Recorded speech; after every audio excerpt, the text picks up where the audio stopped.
21 मार्च को यूपी के बाराबंकी में 15 साल की लड़की को उसके पिता ने पीट पीट कर हत्या कर दी।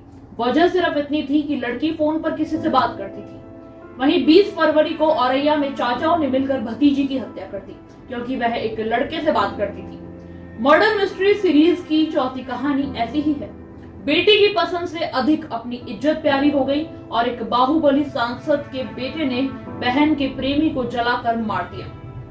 आइए सीधे आपको कहानी बताते हैं। 2002 में नीतीश कटारा 25 साल के थे। पिता आईएएस अधिकारी थे, मां नौकरी में थी। परिवार में कई और लोग भी एक ग्रेड की नौकरियों में थे। नीतीश का इंटरेस्ट बिजनेस में था, इसलिए उसने गाजियाबाद के इंस्टीट्यूट ऑफ मैनेजमेंट टेक्नोलॉजी से एमबीए कर लिया।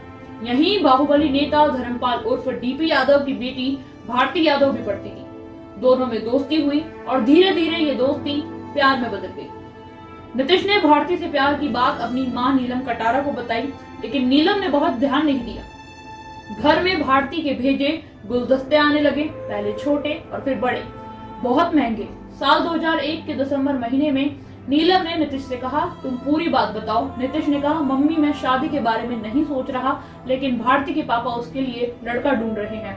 क्या आपका आशीर्वाद है हमारे साथ? नीलम ने बेटे के सिर पर हाथ फेरते हुए कहा, वो अलग किस्म का परिवार है। भारती जितना पैसा फूलों के गुलदस्ते पर खर्च करती है, उतनी तो तुम्हारी सैलरी भी नहीं है। नीतीश ने रोकते हुए कहा, मम्मी वो ऐसी नहीं है, उसे हमारा परिवार पसंद है। उसके पापा उसके भाई बहनों को कभी भी एक साथ चाट खिलाने नहीं ले गए। इसके बाद नीलम ने कहा, जब तुम्हें पसंद है तो ठीक है, हम बात करेंगे। नीतीश ने जवाब दिया, भारती भी भाइयों के विदेश चले जाने के बाद मार्च में पापा से बात करेगी। 16 फरवरी 2002 गाजियाबाद में डीपी यादव के एक खास रिलेटिव के घर शादी थी। डीपी यादव की तरफ से उनकी पत्नी उमलेश, बेटा विकास, भतीजा विशाल, बेटी भारती और उसकी बहन पहुंचे थे। नीतीश के परिवार को भी निमंत्रण मिला था, इसलिए वह भी आया। यहाँ पहली बार विकास और विशाल ने नीतीश को देखा था। विकास, विशाल और सुखदेव पहलवान शादी के बाहर निकले और शराब पी। तय किया कि आज नीतीश को छोड़ेंगे नहीं। शराब पीने के बाद ये तीनों दोबारा शादी में पहुंचे और नीतीश को अपने साथ चलने को कहा। नीतीश भी बिना किसी झिझक के इनके साथ टाटा सवारी में बैठा और चल दिया। गाड़ी में बैठते ही नीतीश की पिटाई शुरू कर दी गई। उसे गाजियाबाद से 80 किलोमीटर दूर बुलंदशहर के खुर्जा गांव ले जाया गया। हाईवे से उतारकर पुल के नीचे ले गए, हथौड़े से बुरी तरह से पीटा और पेट्रोल डालकर आग लगा दी। उसके बाद वहां से भाग गए। रात 3 बजे तक नीतीश घर नहीं पहुंचा तो मां को चिंता होने लगी। उन्होंने भारती को फोन लगाया और पूछा, क्या नीतीश अभी शादी के फंक्शन में ही है? भारती ने जवाब दिया, नहीं, यहाँ तो नहीं है। भारती के इतना जवाब देते ही नीलम ने फोन काटा और डीपी यादव को लगा दिया। फोन रिसीव नहीं हुआ। दूसरी तरफ भारती का दिमाग घूम गया। उसे एहसास हो गया कि कुछ गड़बड़ है। उसने नीलम को फोन मिलाया और पुलिस में शिकायत दर्ज करने को कहा। 17 फरवरी की सुबह नीलम गाजियाबाद के कविनगर थाना पहुंची और डीपी यादव और उसके बेटे के खिलाफ एफआईआर दर्ज करवाई।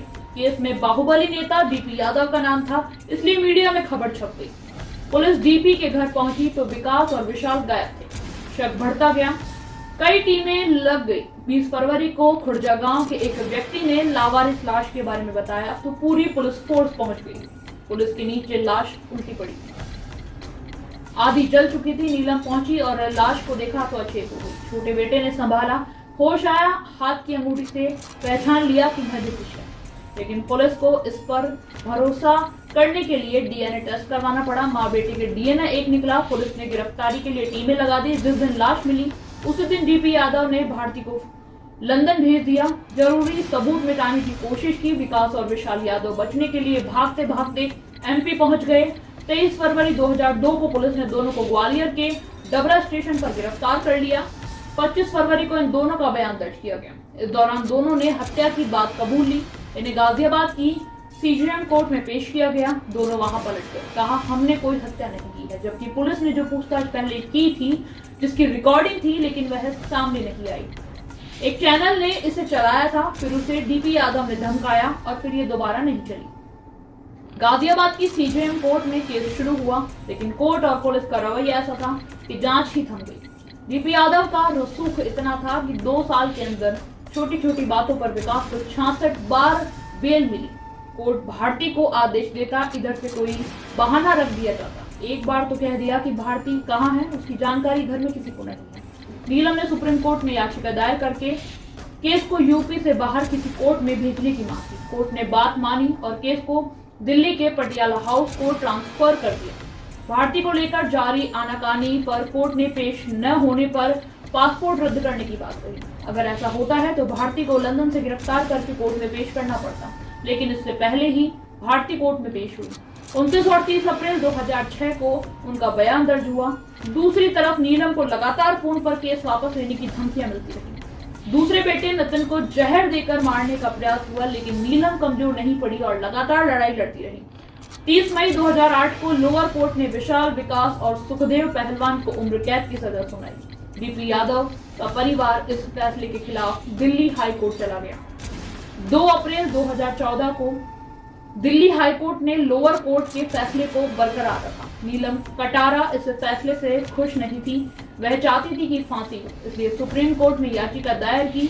लोअर कोर्ट और दिल्ली हाई कोर्ट ने इसे ऑनर किलिंग माना था, लेकिन सुप्रीम कोर्ट ने इसे मानने से इनकार कर दिया। लेकिन सजा को बढ़ाकर विकास और विशाल को 25-25 साल और सुखदेव को 20 साल की सजा सुनाई गई। इसी केस से जुड़े एक सिपाही ने कभी बताया था कि मैंने विकास यादव से बात की थी। वह फर्राटेदार अंग्रेजी बोलता था, सिंसियर लड़का था। अपराध के बाद उसके चेहरे पर चिंता साफ नजर आ रही थी। उसने कहा था, मुझे अच्छी परवरिश मिलती तो पुलिस कस्टडी में नहीं होता। सब कुछ आसपास देखा और उसी तरह से हो गया।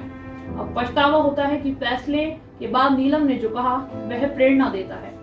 मैं कोर्ट की कोई सुनवाई मिस नहीं करना चाहती थी। लगता था कि कौन क्या कर देगा। आज लगता है कि न्याय के लिए इतने लंबे वक्त तक कैसे लड़ा जा सकता है। हर किसी में इतना पागलपन नहीं होता ना।